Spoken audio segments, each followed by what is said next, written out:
Welcome to the Productivity Podcast. This is our Basket and Barometer episode for April 2026. And as ever, I'm joined by Diane. Hi, Di. How are you? Yeah, good, thanks. And we are in March 2026 for this episode and all the stats. And unfortunately, this is the month of war. It is, I'm afraid. We felt the full force of the Middle Eastern war this month. But interestingly, the data shows a mixed picture. And partly that's due to the timing of Easter. So Easter, as we know, was the first weekend of April this year. So it's a little bit earlier than last year. Last year was more middle of April. So what we saw in terms of footfall, firstly, is that footfall actually increased year on year in March, as measured by Sensormatic. So across all retail stores, footfall went up by 2.4% annually.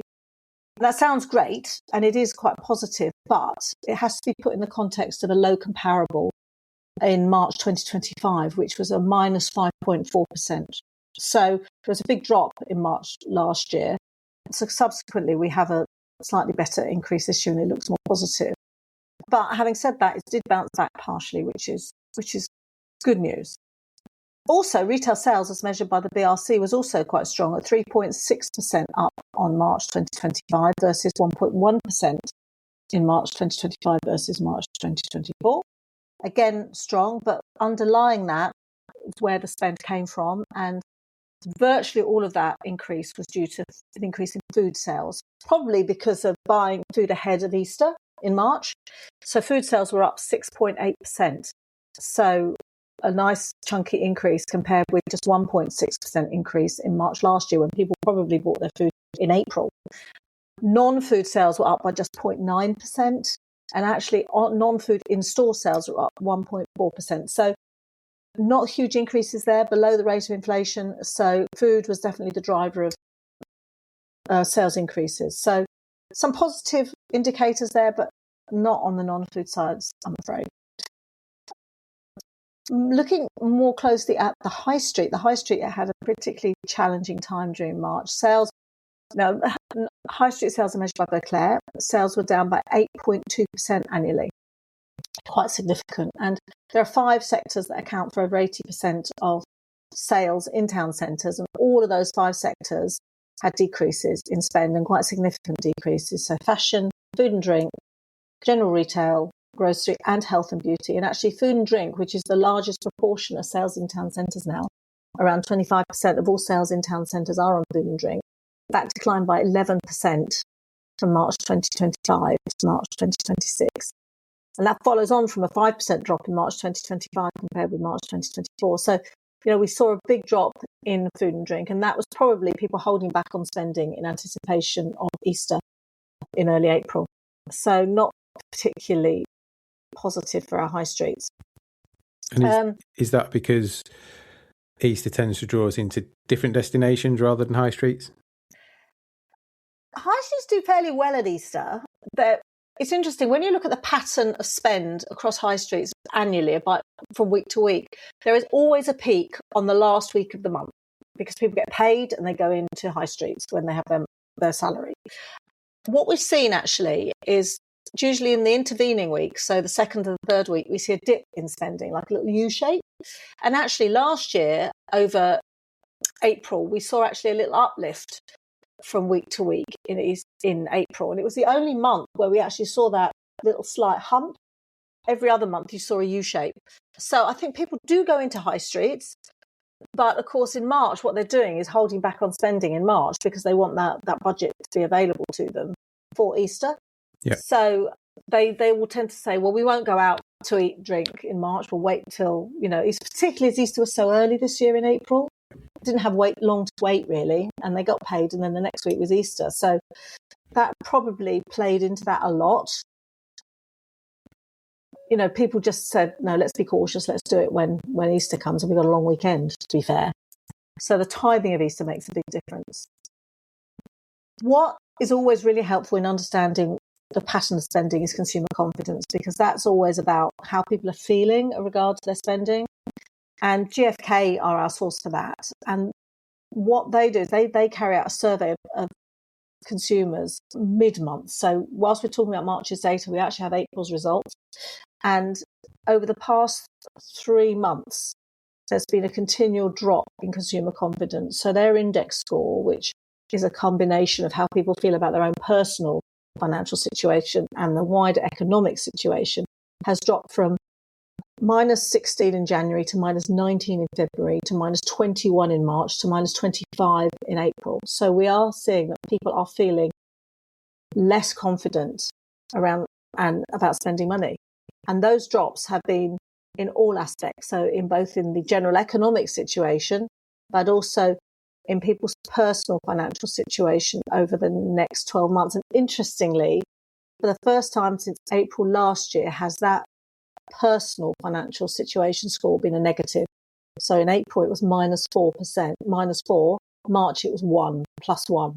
So we can see it's gone into negative territory for the first time since April last year when it was minus 3. So people are feeling cautious. They are holding back.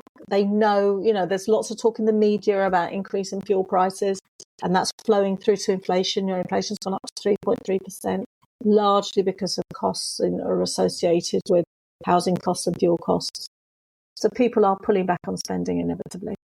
So that will have impacts on holiday purchases, big ticket items, houses, cars, I assume, because if we're starting to save more, those will be the things that the considered purchases stop. Yeah, absolutely. I mean, GfK have a major purchase index, which has stayed at minus 18 from last month, but that dropped from minus 14 in February, which dropped from minus 10 in January. So we can see that people are feeling nervous about making these major purchases, and their savings. So they've got a score for savings as well, which is really helpful because the ONS savings ratio is always quite out of date.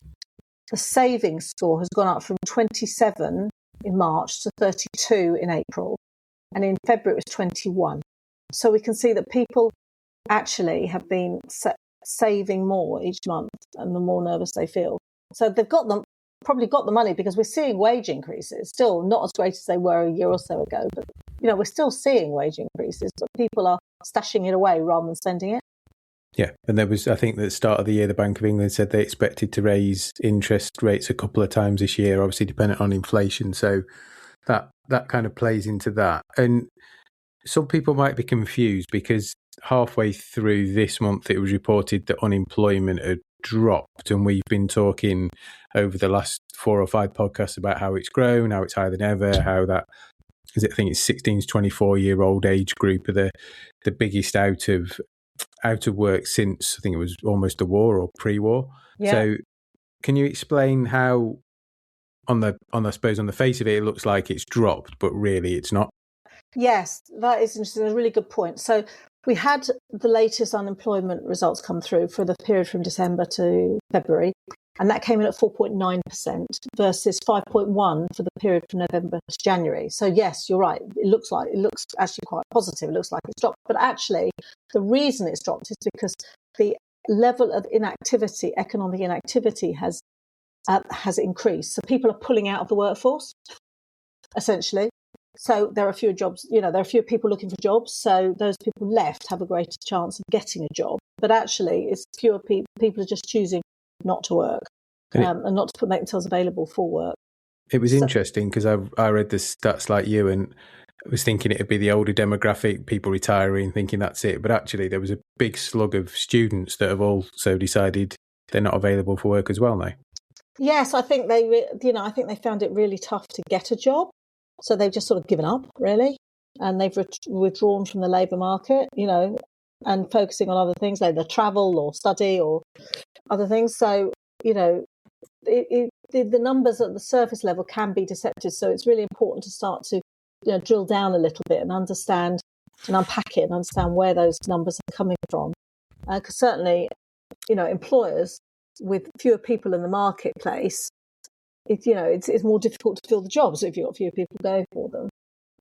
So, and also, if you've got fewer younger people, then you've got lower paid jobs. It's difficult to fill those. So it's really difficult for employers. And I know the war has a significant impact outside of the stuff we're talking about, unfortunately, for those people that are caught up in it. But the fact it's now been a couple of months, and depending on who you listen to, there's a quick end in sight or there's not. It's not been quick. If it carries on and kind of a bit like the Ukraine, unfortunately, becomes more of the norm, I assume that's just going to keep fuel prices high, uncertainty around spending, all that kind of stuff in the general forefront of everybody's mind. Absolutely. I mean, because if you think about fuel, it permeates every sector, every organisation. Fixed costs are going to go up. I was watching about the price of milk, and the producer milk, the price they're being paid has dropped. So the supply has been pulled out the markets. That means that the cost of milk is going up. All the products that we buy are going to be influenced. And we know that even if the war were to end tomorrow and the Straits of Hormuz were to open, it will take a few months for things to settle back down to where they were. So we're looking at the best part of 2026 with higher fuel prices, which of course means that inflation will stay high. And therefore, what you mentioned about interest rates are A, are likely to come down, and B, possibly go up. So that's going to be tough for a lot of homeowners who are counting on interest rates coming down. My only thought on all of this was, if fuel's high, clearly the airlines have been talking about cost of flights and pulling flights and cancelling flights. Maybe that means we're back to kind of that whole staycation world of it. It drives more money, ironically, into our economy because less people are going away. Yes, absolutely. I mean, there's always an upside to a downside, isn't there? Yeah. And, if people can't get flights or they're too prohibitively expensive, then they possibly will be looking to stay in the UK over summer, particularly if, it's forecast to be quite a nice summer. Then, hopefully there will be an upside for domestic businesses and domestic hospitality. So we can only hope that comes to fruition a bit, really. Perfect. Well, another tricky month. We seem to say that every month now, don't we? Another tricky month, but this one more so, with clearly the war unexpected and spiking those prices. Next month, we'll talk about April, and we'll have Easter in that. Yes, we will. We'll have Easter results in there. Perfect. And then really there's a couple of single day events, isn't there? Then there's kind of your Mother's Day, your Father's Day and what have you. And then we're really through into the summer, and then we'll be, before we know it, back around talking about Christmas again. Oh, crikey. Well, if you work in retail, the buyers have already done their work, haven't they? And it's absolutely. It's probably all planned and locked and ready to go somewhere for the appropriate time. But yeah, on that note, we'll pause there. Thanks, Di, and we'll catch up next month. Great. Thanks, Simon.